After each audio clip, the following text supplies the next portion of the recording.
Assalamualaikum warahmatullahi wabarakatuh. Dari Pajajaran yang pernah agung, namun runtuh oleh zaman dan ujian kekuasaan, kita melangkah ke pesisir utara Jawa. Tempat laut menyimpan rahasia perubahan.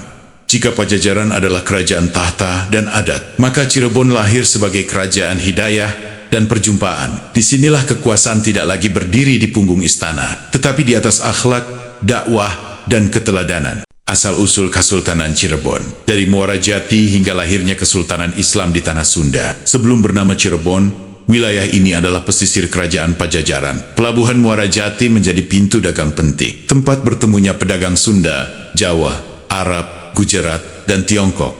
Masyarakatnya hidup dari perdagangan, pelayaran, pertanian pesisir. Wilayah ini terbuka pada pengaruh baru. Berbeda dengan pedalaman Sunda yang kuat adat istana. Tokoh paling awal dalam sejarah Cirebon adalah Ki Gedeng Tapan atau Danurarsa, seorang pejabat Pajajaran yang diberi tugas mengelola wilayah Muara Jati. Ia bukan raja, melainkan penguasa pelabuhan yang mengatur perdagangan dan keamanan. Dari sinilah cikal bakal pemerintahan Cirebon muncul, bukan dari istana, tetapi dari pelabuhan. Kepemimpinan kemudian dilanjutkan oleh Ki Gedeng Alang-Alang. Ia membuka pemukiman baru di daerah pedalaman pesisir, yang dikenal sebagai Karuban atau Caruban Nagari, artinya campuran, tempat bertemunya banyak budaya. Inilah embrio kota Cirebon. Tokoh sentralnya adalah Syarif Hidayatullah, yang kita kenal sebagai Sunan Gunung Jati. Ia bukan raja yang lahir dari silsilah istana semata, tetapi lahir dari ilmu, perjalanan, dan pengabdian.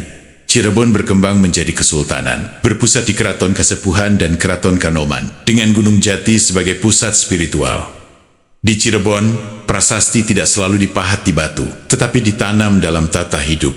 Keadilan dalam hukum, kejujuran dalam dagang, dan kasih dalam dakwah. Syarif Hidayatullah, kelak dikenal sebagai Sunan Gunung Jati. Ia memiliki dua jalur penting.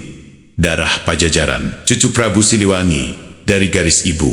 Jalur Islam internasional, ayahnya Syarif Abdullah, dari Mesir. Ia tumbuh dalam tradisi Islam, menimba ilmu hingga Timur Tengah, lalu kembali ke Nusantara, membawa misi dakwah. Di balik dakwah besar, ada kisah cinta yang menjadi jembatan sejarah.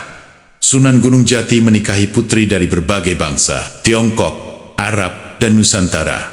Bukan demi nafsu kekuasaan, tetapi demi persaudaraan dan perdamaian. Cirebon mengajarkan satu pelajaran luhur, bahwa cinta bisa menyatukan perbedaan, bukan mengeksploitasinya. Lalu, siapakah nama Ibu Syarif Hidayatullah? Nama lengkapnya dalam tradisi Sunda Cirebon yaitu Nyi Mas Rara Santang, juga dikenal sebagai Syarifah Mudaim, putri Prabu Siliwangi Sri Baduga Maharaja, putri kerajaan Pajajaran.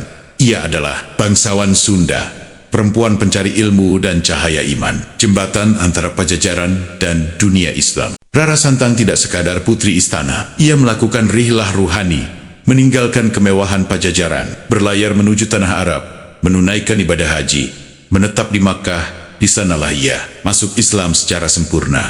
Dikenal sebagai Syarifah Mudaim, menikah dengan Syarif Abdullah Umdatuddin, keturunan Rasulullah melalui jalur Hasan atau Husain. Dari pernikahan inilah lahir Syarif Hidayatullah, kelak dikenal sebagai Sunan Gunung Jati. Maka nasab Sunan Gunung Jati adalah ayah keturunan Rasulullah, ibu putri Pajajaran Rara Santang.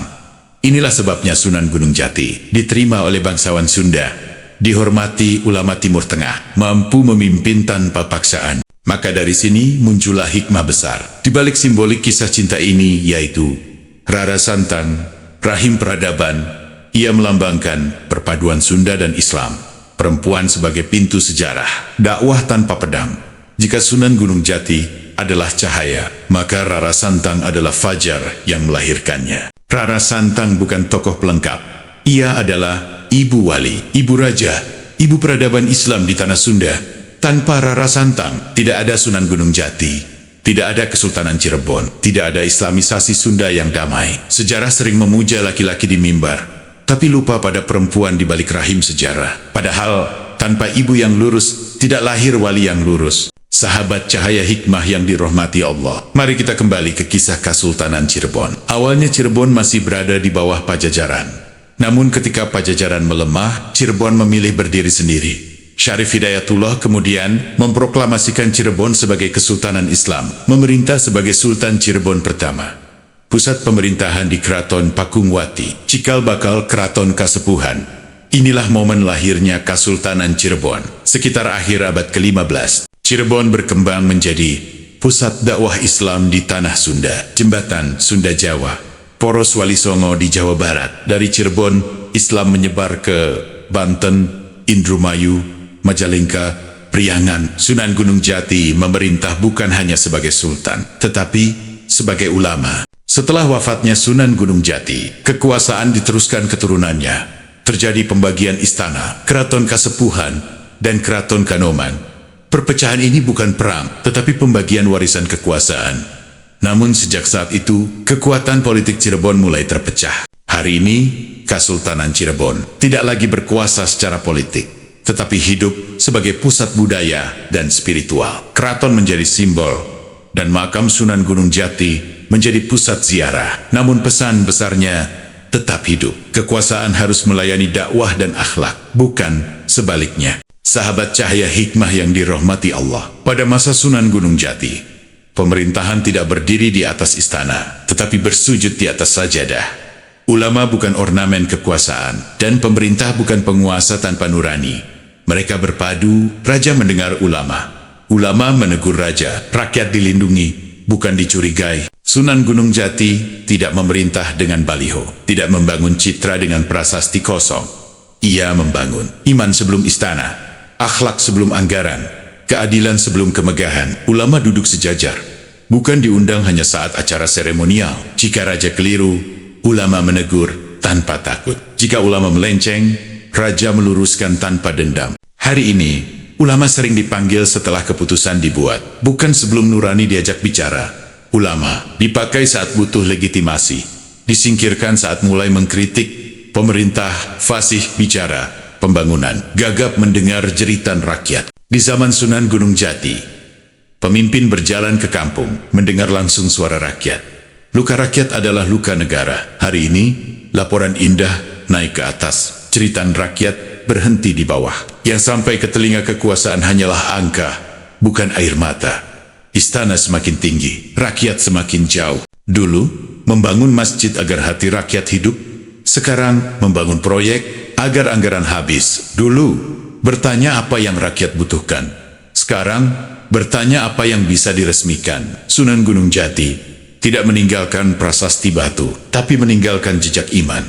Hari ini, prasasti di mana-mana, tapi keadilan sering tak terlihat. Batu diukir, tapi hati rakyat retak. Dulu ulama menjaga pemerintah agar tidak zalim. Hari ini, pemerintah sering menjaga ulama agar tidak kritis. Wali memimpin dengan rasa takut kepada Allah. Penguasa hari ini sering takut kepada kehilangan jabatan. Sunan Gunung Jati mengajarkan, kekuasaan tanpa nurani adalah kehancuran yang tertunda, dan sejarah selalu adil. Ia menunggu, lalu mencatat. Ya Allah, jika pemimpin kami lupa, ingatkan mereka. Jika mereka tuli, bukakan telinga mereka. Jika mereka jauh dari rakyat, dekatkan mereka dengan tangis orang kecil. Dan jika ulama kami diam, bangunkan keberanian mereka. Amin.